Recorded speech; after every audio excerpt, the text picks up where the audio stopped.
Oke guys, welcome back to Daily Charting with Toshi, di mana kita akan daily chart your favorite cryptocurrencies. Dan sekarang kita masuk ke DCWT sesi pertama. Dan seperti yang kita bisa lihat di sini, dalam 24 jam terakhir market koreksi sebesar 2,63%. Dengan total market cap mencapai di angka 3,77 triliun US dollars. Nah, sebelum kita masuk, seperti biasa gue ingatkan lagi, cara termudah untuk mendukung TCI adalah dengan like dan juga mengklik hype button in every videos ya. Sip, langsung aja kita masuk ke chartnya dan kita bisa lihat untuk hari ini Bitcoin, dan bukan cuma Bitcoin ya, in general all semua terjadi corrective movement yang lumayan. Kenapa bisa begini bang? Ya pergeseran ya, dari tanggal 31 Juli ke tanggal 1 Agustus. Jangan lupa kita sudah bahas berkali-kali ya, buat yang sudah nonton DCWT sih kemungkinan besar sudah tahu, karena almost every day dalam seminggu ke belakang kita ingatkan terus ada urusan tarif dan urusan Bang Jerome. Ya, Bang Jerome udah beres. Nah, sekarang tarif. Ya, jadi akhirnya tarifnya sudah mulai diberlakukan. Kita mumpung udah di sini kita bahas aja deh seperti apa ya. Jadi ini sudah diberlakukan, si tarif ini range-nya dari 10% sampai 41% ya. Nah, yang paling tinggi itu Syria. Syria dapat tarif sebesar 41%. Lalu juga di sini untuk Laos dan Myanmar juga lumayan ya, 40% ya. Swiss dan South Africa akan kena tarif 39% dan 30%. Nah, sisanya ya untuk new tarif di ini daerah Asia ya. Mulai dari Thailand tuh turun jadi 19 dari 36 karena negosiasi. Malaysia juga turun dari 24 jadi 19. Taiwan dapat 20% ya. Dan ini turun dari 32, dan ada lagi di sini lah. Termasuk Indonesia. Indonesia dari 32% jadi 19 dan seterusnya begitu ya. Ya, jadi intinya ini sudah mulai berlaku ya. Ya maka dari itu mungkin ada ketakutan lah di market begitu, dan ya ternyata akhirnya kejadian begitu kan. Ini pentingnya untuk kita tidak menebak-nebak apa efeknya. Begitu kayak kemarin ternyata efek dari interest rate decision yang ternyata nggak terlalu bagus masih nahan. Ternyata tarif jebol gitu kan. Nah, kita nggak pernah tahu kan mana yang akhirnya bisa menjebolkan. Nah, maka dari itu sekali lagi ini adalah pembelajaran lagi buat kita. Ya jangan ditebak, nggak usah ditebak. Dan nggak ada yang nyuruh kita buat nebak juga sebenarnya kan. Kita sendiri yang GR harus nebak-nebak gitu. Padahal nggak usah gitu ya. Ya intinya seperti itu, dan yang gue harap sih nggak ada yang jadi sekarang panic selling ya, karena ada gue lihat sentimennya tuh yang ngerasa bahwa nanti tarif akan nggak ada efeknya, and then the Fed akan cut rates, ini akan ngepam. Itu banyak juga yang punya sudut pandang seperti itu ya. Nah, gue harap bagi yang kena di situ nggak panic selling sekarang ya. Ya tapi ya baik lagi sih, susah juga ya kalau misalkan lu all in semuanya gede-gedean sih ya, gue ngerti juga kenapa panik begitu. Nah, makanya sekali lagi pembelajarannya apa? Jangan lamsam, jangan all in gitu. Kalau lu all in, resiko lu terlalu besar begitu. Dengan lu DCA lu tuh lebih fluid, lebih fleksibel. Nah gitu, dia turun lagi ya lu bisa average down, dia naik lagi nah lu bisa average up. Nah, gue ngerti pemikirannya kenapa orang pada banyak yang nggak mau DCA, karena ngerasanya bang kalau gue DCA nanti rugi, pelan-pelan naik ke atas, nanti harga average-nya pelan-pelan naik. Kalau gue all in kan udah nih cuma satu aja di sini. Ya kalau naik kan, kalau turun jadi paniknya juga double gitu. Jadi kalau all in itu tuh kasarnya feelingnya tuh on steroids begitu ya. Saat naik happy banget, saat turun panik banget. Nah, jangan seperti itu kan ya. Happy banget, panik banget itu kan emosi kan. Nah, saat kita terlalu banyak mengintroduce emotion ke market, disitulah kita digorok. Itu yang gue rasakan juga itu dulu, dan ini pengalaman pribadi gue juga, dan berbagai macam orang-orang lain juga yang gue lihat gitu, teman-teman gue dan seterusnya gitu. Rata-rata kok udah pakai emosi gitu ya jadi berantakan gitu. Jadi ya salah satu mindset yang sering gue ingin tanamkan adalah janganlah kita memasukkan emosi dalam trading plan kita gitu ya. Sip, langsung aja kita bahas secara TA-nya. Secara TA-nya kita bisa di sini BTC udah ke-reject 3 kali oleh EMA20 ya. Dan ini udah awalnya kayak seri ya. 3 kali ketahan di 117.752. 3 kali ke-reject, tapi ya akhirnya ya resistannya cukup kuat, cukup alot, dan tambah parahnya tuh sama fundamental yang mendukung juga yang lebih cenderung bearish gitu ya. Otomatis lah ya kita bisa ngomong secara fundamental ya cenderung lebih bearish ya. Dimana kemarin si Bang Jerome atau lebih tepatnya FOMC itu menentukan bahwa oke, interest rate stays the same, tidak ada perubahan, ya that's not good ya. Lalu juga tarif, ya ternyata faktanya ngaruh begitu ya. Ya walaupun banyak yang berspekulasi sudah price in atau enggak gitu ya. Ya ternyata faktanya masih ngaruh. Ya jadi ya resistennya nggak cuma berdiri sendiri sih, resistennya ada tambahan MSG fundamental lah gitu kasarnya. Jadi lebih nendang rasanya ya. Nah, untuk daily close-nya juga pun kita bisa di sini ya. Bukan kemarin, jam 7 pagi tadi itu daily close-nya di bawah dari lower band gitu. Nah, apakah ini akan bisa terjadi seperti reverse riding the upper band gitu ya. Kan kalau riding the upper band kan bagus tuh. Jebol, udah jebol, thread naik terus. Nah, ini ada reverse-nya. Jujurnya gue nggak tahu apa namanya ya. Riding the lower band gitu ya atau nyemplung bareng lower band ya. Tapi ada juga kayak contoh tuh, nah di sini nih ya, ini nyemplung with lower band gitu ya. Dia jebol dan kita bisa di sini terus turun ke bawah. Gitu. Nah semoga sih nggak begitu, semoga nggak seperti itu. Dan kalau sampai dia lanjut turun, semoga ketahan di 111.752 atau MA50. Ya karena kita sering bahas juga ya, MA20 dan 50 ini adalah indikator utama kita di daily. Itu selama MA50 dan 20 masih menjadi support, in general, momentumnya masih bisa berlanjut. Gitu. Seperti kita bisa lihat di sini lah, ya.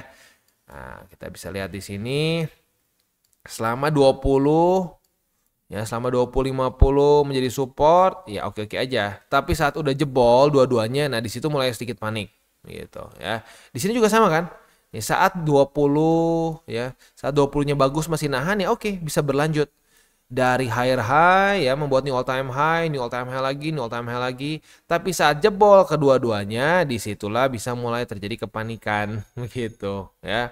So ya tinggal kita lihat dalam beberapa hari ke depan apakah BTC berencana untuk mengunjungi MA50 dan juga struktur di 111.752. Kita lihat aja. Kita nggak pernah bisa tahu persisnya akan seperti apa karena bisa juga seperti ini nih ya. Kayak dulu tuh di weekly ya, kita tuh dulu pernah nunggu-nunggu BSB ya. Ini contohnya aja ya. Jadi kita nunggu-nunggu, wah ini bakal koreksi ke sini nih ya. Pasti bakal koreksi. Ternyata tidak. Contoh di sini nih ya. Di Juni 2025. Wah, udah nih waktunya kita ngunjungin BSB katanya ya. Ternyata nggak kena. Naik lagi aja. Nah, ini bisa juga terjadi tapi di time frame lain dengan indikator lain juga. Gitu ya. Kayak di sini contohnya, wah kita nunggu-nunggu misalkan, wah pasti kena MA50 ya. Udah nanti kita tunggu aja santai, udah kena kita hajar gede-gedean. Taunya bisa aja nggak kena, malah cuma di sini terus naik lagi ke atas. Begitu. Nah itu yang satu hal makanya kenapa gue ingatkan lagi, pentingnya kita untuk terus DCA ya. Bahkan kan gini suka ada yang berpikir, bang buat apa sih DCA bang, ini kan masih terlalu dekat bang, udahlah biarin aja sampai dia koreksi dalam dulu. Nah udah gitu nanti baru kita DCA. Nah masalahnya dalam tuh relatif. Begitu loh ya, relatif sekali dan itu semua tergantung dari momentum dari ya fundamental sekuat apa permasalahannya, TN juga sekuat apa ya, lalu kasarnya market sedang digoreng seperti apa begitu. Kalau kayak dulu misalkan di Februari di sini, ini kan digoreng gila-gilaan sama si Trump, digoreng gila-gilaan urusan tarif dan terjun payung gitu kan. Nah tetapi sekarang mungkin tidak digoreng segila-gilaan dulu begitu. Nah jadi kita kan nggak bisa tahu dalam itu sedalam apa begitu ya. Ini kita bukan ngelihat sumur yang kita bisa ukur dalamnya berapa. Nah, ini kita nggak bisa. Ya maka dari itu ya ada support dilakukan saja di CA-nya gitu. Karena mungkin aja misalkan di sini nggak sampai kena 50, cuma di sini dia sideways kayak udah mau kena, naik ke atas aja. Kayak BSB kayak kemarin di BSB di Juni gitu. Kayak di daerah sini kan. Wah, kayak udah lumayan deket nih, kayak udah mau mendekati BSB, taunya enggak. Nah, buat yang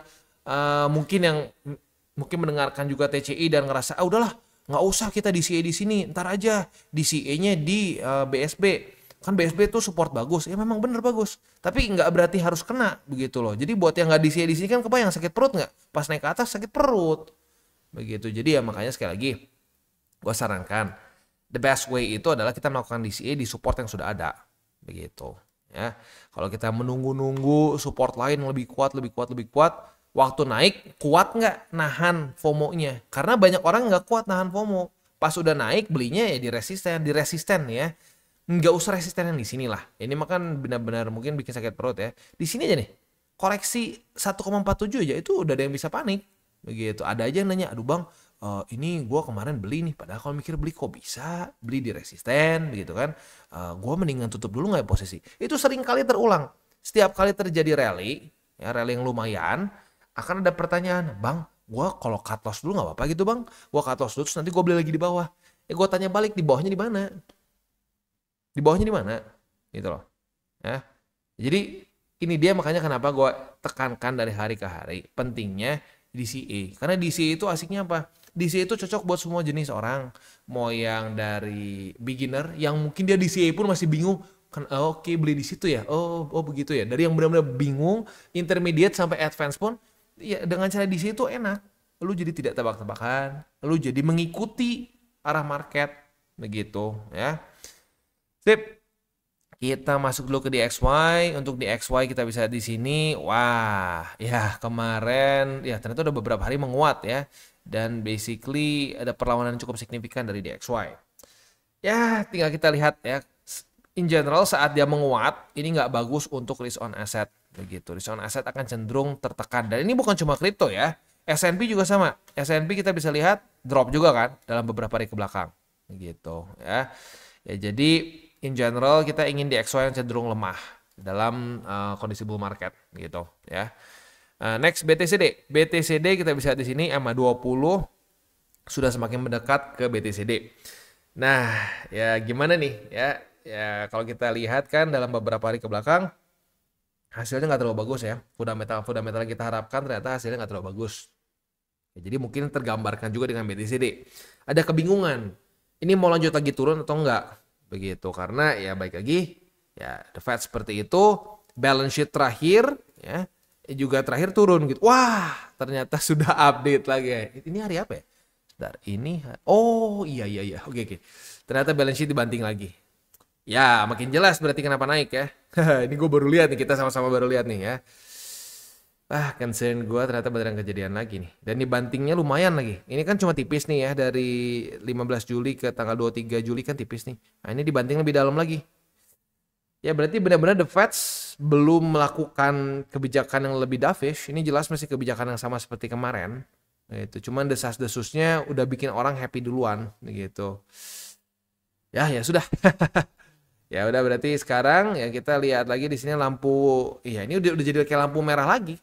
Ya, kemarin kan lampu kuning tuh, ya mulai ada desas-desus, si Trump terus menekan, ya, udah ada oposisi, si Christopher Waller dan Bowman, ya, tapi ternyata faktanya interest rate tidak diturunkan, balance sheet juga dibanting lagi, ya sudah, ini kita kembali lagi ke lampu merah, ya, jadi still keep it 60-40 dan jangan lupa rebalance, ya. Kalau sampai ini terus berlanjut ya nggak perlu di rebalance sebenarnya karena odds-nya akan cenderung underperform ya. Ya jadi sekali lagi ya ini pentingnya kita ngelihat data aja gitu dan jangan kita tebak gitu. Kalau kita tebak jadi pusing sendiri gitu ya. Ya tinggal kita lihat apakah 20-nya masih cukup kuat nggak sebagai resisten dengan balance sheet yang udah lanjut turun seperti ini ya. Oke, lanjut aja kita ke udah beres ya. Oh, nyaris lupa kan. Economic calendar untuk hari ini dari US kita masih ada beberapa data penting ya. Kemarin kan kita keluar data initial jobless claim, lalu juga PCE dan seterusnya ya. Nah, kita bisa di sini hasilnya nggak bagus ya. Kita bisa lihat PCE-nya hijau, ininya juga untuk initial jobless claim juga hijau. Dan Chicago PMI juga hijau. Jadi semuanya hijau. Ini cenderung memperkuat indeks dolar. Dan ya hasilnya nggak bagus untuk kripto kan. Ya. So ya itu kemarin. Nah hari ini kita masih ada satu yang paling penting sih sebenarnya. Walaupun nggak cuma itu aja. Ada juga di sini average hourly earnings. Lalu juga ada non-farm payrolls. Oke ini penting lah ya. Ini mungkin biasa aja. Tapi yang ekstra penting itu dua ini. Ya. Ada non-farm payrolls and then unemployment rate. Ya tingkat pengangguran di US. Nah, malamnya ditutup dengan di sini ada S&P Global Manufacturing PMI, lalu juga ada ISM Manufacturing PMI, prices. Ya lumayan banyak sih, ada 1 2 3 4 5 6 ya, 6 data penting. Dimulai di jam 7:30 malam. Jadi buat lo yang punya posisi futures dekat-dekat 7:30 malam dan seterusnya ya. Kalau belum kena target TP boleh pertimbangkan untuk tutup posisi duluan gitu ya.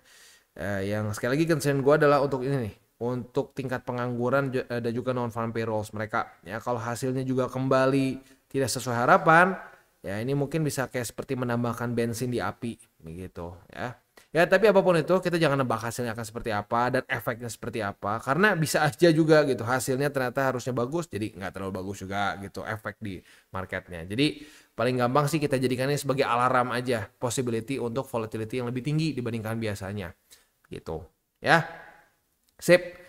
Itu untuk makronya. Selanjutnya kita tinggal masuk ke buy limit. Tetapi sebelum kita masuk ke buy limit, seperti biasa gua akan disclaimer dulu bahwa semua konten dari TCI bukanlah financial advice. Ini semua bentuknya adalah edukasi. Lalu bagaimana cara mendukung TCI? Ada banyak caranya. Lu bisa like our video, bisa share our video, itu juga bisa menggunakan link referral kita di bawah.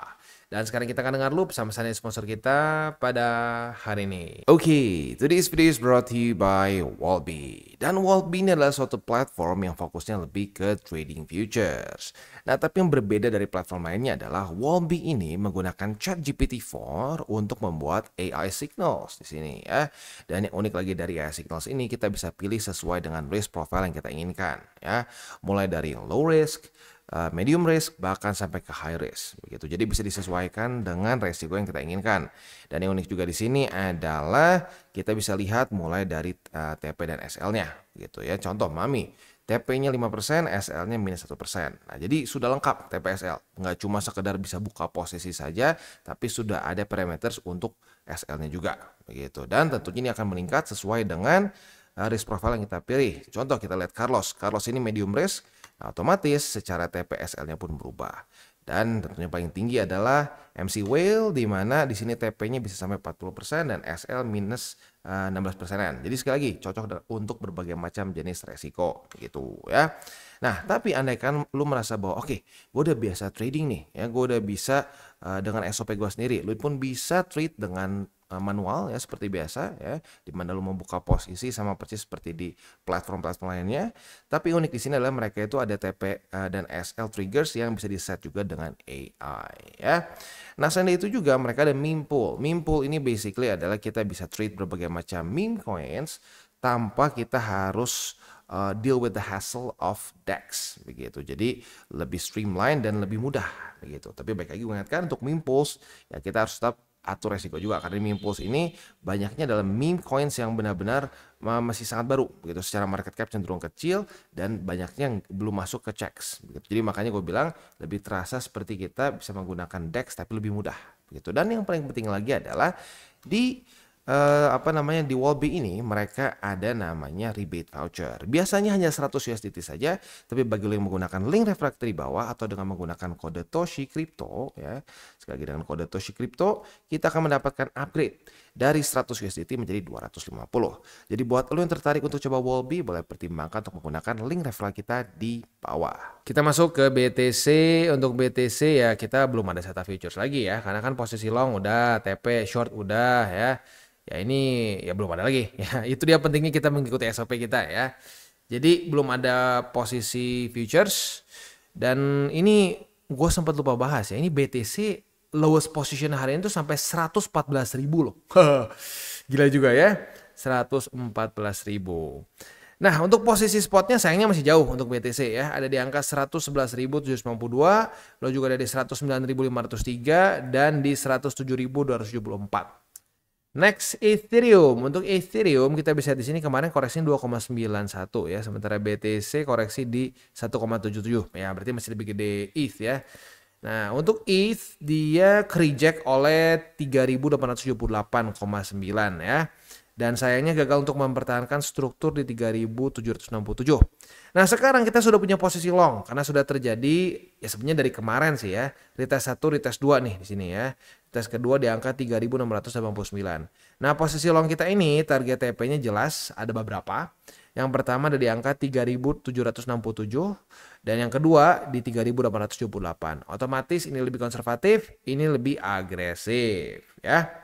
Nah, untuk posisi spotnya sudah kena di sini ya di 3.699, MA20 dan di angka 3.474 ya. Itu kurang lebih untuk setup di DCWT sesi pertama ini ya. Sebelum kita tutup, jangan tipis-tipis aja. Jangan tipis-tipis ini Lagi-lagi fokusnya lebih ke para newbies ya, dan apa namanya ya, lebih ke para newbies sih ya. Ya, please para newbies, sekarang kan kita udah lihat bahwa ya ternyata drop seperti ini ya, dan gua harap lo kemarin DCA nggak all in ya. Nah ya, just keep it up, tunggu sampai ada support selanjutnya lagi, atau kalau lo DCA murni udah terus aja disiplin dengan dengan time interval lo. Misalkan lo time intervalnya per 2 minggu sekali gue beli BTC, boleh. Per seminggu sekali, boleh. Nah itu jangan sampai begini, yang kadang-kadang sering terjadi sama orang-orang yang DCA murni itu kayak gini ya. Tergoda untuk jadi trading gitu instead of udah investing jangka panjang begitu, karena dia misalkan ngedengar waduh BTC ngedrop nih ya, tarif buat BTC drop atau tarif buat risk on asset drop gitu ya. Wah, jadi gimana ya Bang, apa gua tutup dulu, padahal tadinya tenang aja terus nyicil begitu ya. Jadi tiba-tiba tergoda untuk trading. Jangan ya. Terus aja konsisten dengan apa yang sudah lo lakukan gitu, karena kalau lu ubah-ubah ya, SOP aja, misalkan SOP trading lu ubah-ubah nih, seminggu ubah lagi, terus ubah gitu ya, nggak pernah lu coba dengan jarak yang lebih panjang, itu ujung-ujungnya lu akan jadi bingung sendiri gitu ya. So stick with your plan, dan yang pasti plannya jangan plan all in ya, plan DCA. And ya udah, tinggal tunggu saja nanti hasilnya seperti apa. Ya lu bisa lihat sendiri, ya sudah banyak kok orang-orang yang ngomong ya ya jadi case macam testimoni ya. Banyak yang sudah ngomong bahwa enak dengan cara DCA ya. Turun happy, naik happy. Nah, artinya apa, kan jadi gampang bersyukur. Gitu. Jadi kalau kita gampang bersyukur di market, kita malah lebih gampang profit. Tapi kalau kita kerjaannya tuh nebak-nebak, terus kesel mulu setiap kali salah gitu ya jadi pusing. Gitu. Dan kalau udah pusing, kesel, ya lagi-lagi itu lo mengintroduce emotion to your trading plan, and that's always bad. Ya sekarang gini deh ya, paling gampang gitu ya. Rata-rata kenapa sih orang judi itu hancur? Karena nafsu kan, karena emosi kan ya. Aduh, ini ya kalimat klasik dari para pejudi gitu ya. Aduh, gue sebenarnya udah untung 8 juta, sama gue mau dibuletin ke 10 juta. Yang ada mah jadi boncos, hilang semua. Apa artinya? Ya, emosi kan? Emosi dicampur serakah gitu. Nah, hati-hati kalau sampai trading plan lu atau SOP lu seperti itu, lu bukan berinvestasi, lu bukan trading, lu berjudi itu ya. Nah, itu harus lu sadari sendiri gitu, karena banyak orang yang kalau mereka nggak mau sadar dengan itu, lu mau diomongin sampai tinggal lu coplok pun nggak akan ada gunanya. Jadi butuh namanya kesadaran bahwa ada kesalahan. Makanya gue sering ngomong kan, kalau dia bilang aduh Bang gue salah begini-begini, sorry, nggak apa-apa. Itu udah step pertama, lu menyadari baru lu bahwa lu tuh salah. Karena banyak orang yang tidak menyadari, mereka akan terus menyalahkan orang lain atau market atau apa gitu ya. Ya sama kayak dukun-dukun tuh ya, dukun-dukun waktu nggak kejadian, wah ini nggak dihitung salah ya, gue nggak salah, ini salah market. Waduh, itu gila banget ya, salah market ya. Lo gimana mau salah, orang dia yang nentuin semua gitu loh ya. Kenapa dia bisa salah? Lu yang salah begitu kan. Nah, tapi banyak orang terlalu besar egonya sampai tidak mau tidak mau melihat itu gitu, bahwa ternyata salah nih, seperti ini caranya ya. Nah, semoga lu tidak sebebal itu, tidak sedablek itu. Ya karena kalau udah sedablek itu udah susah. Ya, tapi kalau gua rasa kalau sampai dengar ke titik poin ini sih kemungkinan besar lu nggak dablek. Begitu. Jadi ya udah, that's good, dan terus coba untuk improve diri kita gitu, karena kita itu akan stop improving sampai ya nanti pas kita udah mati begitu. Dan kita akan terus belajar ya, at least orang-orang yang ini ya, orang-orang yang ujung-ujungnya akan bagus hasilnya, itu orang nggak akan berhenti belajar begitu ya. Jadi itu aja pesan gua. Kita tutup dengan 3 golden rules.